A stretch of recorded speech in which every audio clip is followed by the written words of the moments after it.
What's going on, guys? Finny's Brezey here. Yet again with a different camera angle and a different lighting situation. I had to move some furniture around, and that means I had to move the lights around, and I still haven't quite got it the way that I want it. I really don't like how flary these are. You know, you guys let me know if you think that this is any better than it previously was. I know it can be pretty bad at points. But nevertheless, we're here to talk about the last 4 anime that I watched. Of course, that's the meat and potatoes of what I'm talking to you about. You know, who cares about the lights, right? So why don't we just jump right into it. This is actually going pretty far back. I had mentioned this in one of my last videos, but I did get around to watching all of Akame Ga Kill. I didn't bring both box sets here, just, you know, I could hold one and show it to you guys. But I really, really enjoyed Akame Ga Kill. I mean, afterwards, you know, I watched a lot of reviews and read people's thoughts, and it was very mixed for some people. A lot of people really didn't like it, and I was fairly surprised because I personally really enjoyed it from episode 1 until the end. You know, of course the show has its flaws, a lot of shows do, but I really thought that the story, the world that this the show takes place in is extremely interesting. And for those of you who don't know, if I were to compare it to anything, it sort of like has the world feel of like Spice and Wolf, that sort of like medieval, like timesy feel, but also has like a little bit of an Attack on Titan vibe with the futuristic weaponry, sort of, to a degree. But then again, it's pretty much all supernatural, with all of the main characters having different abilities based upon the weapons that they have, and, you know, their own, I guess, spirit energy, whatever you want to call it.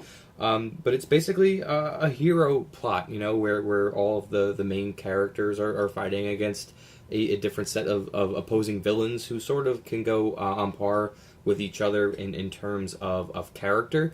You know, throughout the show, in the beginning, you know, you're sort of just introduced to the main heroes, if you will, and then towards the end of it, there's I don't want to say anti-hero or villain, but essentially a villain cast that's sort of on par with them, and you're sort of left with like a little bit of a moral dilemma at the end. It's like, well, both sides are fighting for what they believe in. You know, which side is wrong in this case? You know, they're both doing evil and wrong things. They're both killing people. You know, which is the side that's supposed to be right? And I think that's what makes the show really enjoyable, is that sort of you know, moral aspect to it. But I really enjoyed it for the action, mainly. I mean, that's pretty much what a show like this is for, is the action. So I highly recommend Akame Ga Kill. I actually really think that you guys will enjoy it. I don't think the limited edition box set is worth purchasing, just because I really never think these are worth purchasing. The only reason I buy them is because I really like the boxes, and then the characters on the spine really match up. But I don't think you need to buy this. But I do think you should buy the Blu-ray version of it, because I'm assuming that the DVD is going to look a little bit scaled down. But nevertheless, I think you should check it out, whether you stream it or not. I think that you guys will enjoy this one. So after that, I actually jumped into another big box set that I can finally finish completing, which was Parasyte the Maxim. And I actually enjoyed this one a lot more than Akame Ga Kill. So if you guys were just thinking I was going to sit here and praise, you know, action-y popcorn sort of flicks, that's not true. I enjoyed Parasite a lot more. And this, even more so than a lot of the other anime that I've watched recently, is a societal story. You know, left with your main character and Migi. You know, just the interaction between the two of them is really what makes this show shine, especially towards the end of this series. I don't want to call it a series. It's all one series, but at the end of this 12-episode box set, since I did watch them separately, towards the end of this one, you really get more of a feel for how Migi has evolved and how his character has changed due to his human interactions and sort of the character that he's become. I'm not going to spoil any of the actual story, because this is the kind of anime that you need to sit down and you need to watch the whole story without being told anything about it, without being told how different things and turns go, because it's kind of hard to actually anticipate how this show goes. You know, there was a portion of it in the middle of these the episodes 13 through 24. There was a part in the middle of it where it sort of like broke down into like I don't want to say militaristic, like fighting, you know, shooting scene, and it was kind of odd because the entire series really never gave you that vibe. So that was a little unforeseen. But the ending of this anime I really, really enjoyed, and it was nice to see a modern anime that got everything wrapped up at the end with an actual, like, the end. So that was something that I really enjoyed, and I actually think that you guys, if any of you were scared away with the horrific imaging and the blood and gore everywhere, it's not really like that. It's not a horror anime in my judgment. I think that it's more of a thriller along the lines of like Death Note. You sit back and just watch how the characters go. There's really no like horrifying moments in it. For me personally, I mean, there's a couple creepy moments where the parasites are eating humans, but that's more gruesome than it is horrifying. So there really isn't much to stop you if you're not a fan of horror, or if you get frightened easily. There's not much to stop you from checking this one out, and I think that you should. Again, I can't recommend purchasing this box set, especially this one. This one was like $90, and all it really comes with is a manga and the soundtracks. Then again, if that's your sort of thing, go right ahead and pick it up. I like the boxes. But I really, really do recommend checking this one out. I think that you guys will really enjoy it if you haven't already seen it. Alright, so as you guys know, I like to change up genre after watching something like Parasite.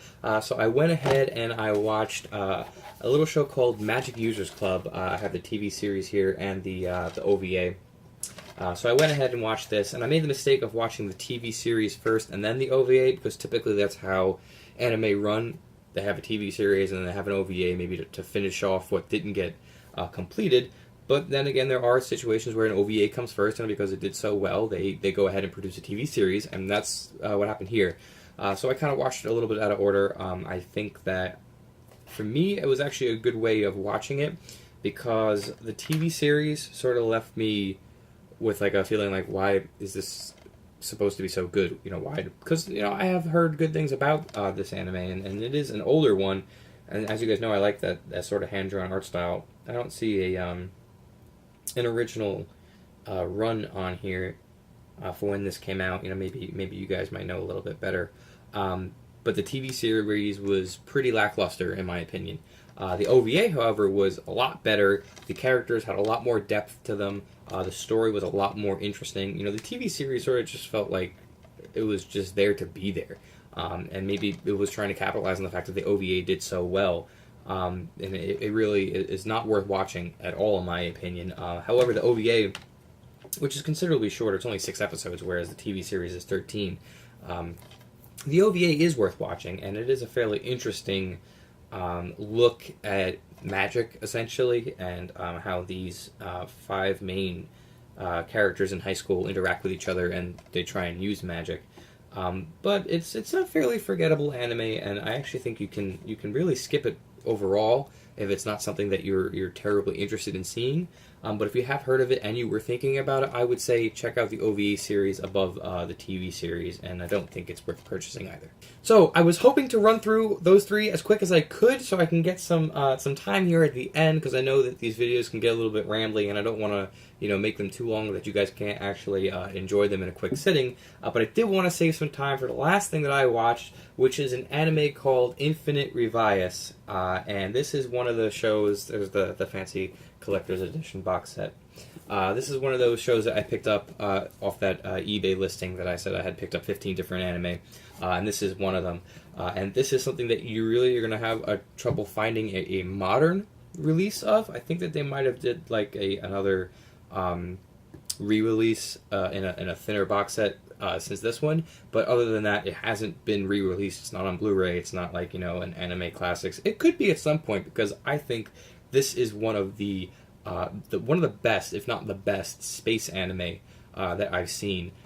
Taking Cowboy Bebop out of it, because Cowboy Bebop's on a different level. But this is one of the best that I've seen, and I was fully immersed, and it was just so extremely enjoyable to watch this. And so essentially what this is about is, in the beginning of the show, it's a little confusing the first episode or 2. They really didn't ease you into it too well, so it can be a little bit confusing, but trust me, if you actually sit down and try watching this, it's worth waiting.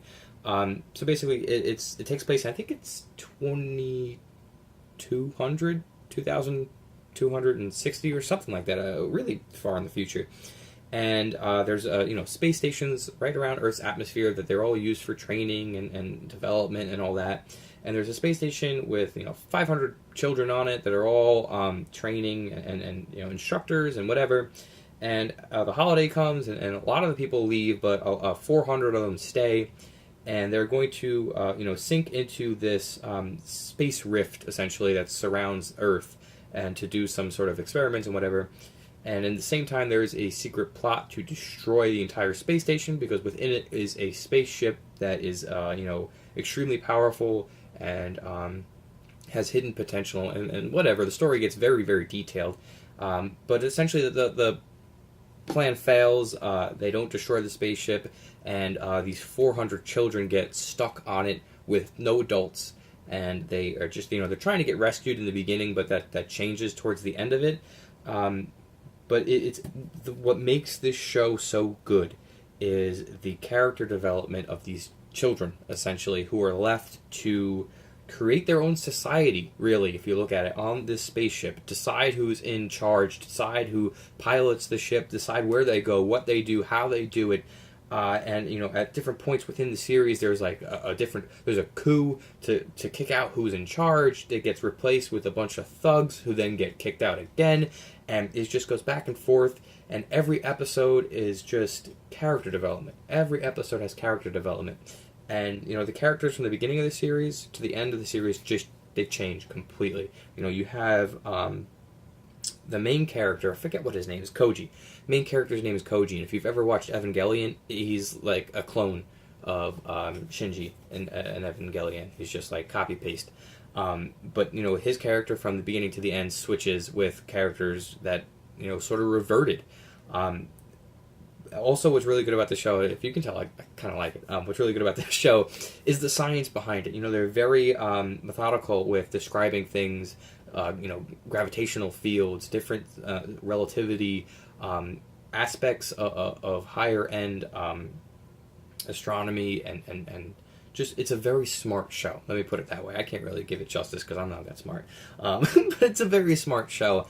And if you're looking for something that is, sort of breaks the mold of modern anime, one of the things I can think about, I haven't seen Space Brothers, but I'm assuming that's sort of really good. A lot of people have really, praised it, so maybe I'll check that out one day. But what this really reminds me of is, if I can see where it is, I forget what it's called, Planetes. Really reminds me of Planetes, with the fact it's very scientific. But where it just outshines Planetes is the character development, and the fact that there's 400 children and they're left to govern themselves, essentially, and create their own society. So that's really where this show shines. And on top of that, it was, 26 episodes? Doesn't say on here, but I bet you, if I look at the last disc, it will say 26 episodes long. So it's a very great show to sit back and watch for a week or two, depending upon your viewing habits.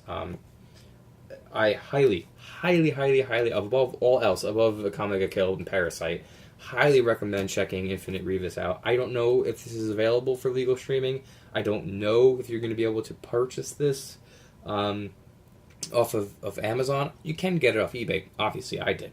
I want to say it's only worth about $20, so if you got $20 to spare and you're looking for a really cool anime, especially this collector's box set, really looks nice on the shelf. These bigger old school Bandai box sets really look cool.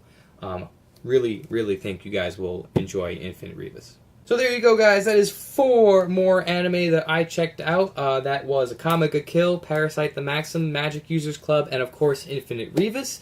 If you've seen any of these 4 shows, maybe you enjoyed them, maybe you really didn't, drop a comment down below. I'd love to know what you guys think. Maybe one of my recommendations for you guys to check out, you have seen, and you actually really enjoyed it as well. I'd love to know what you guys think.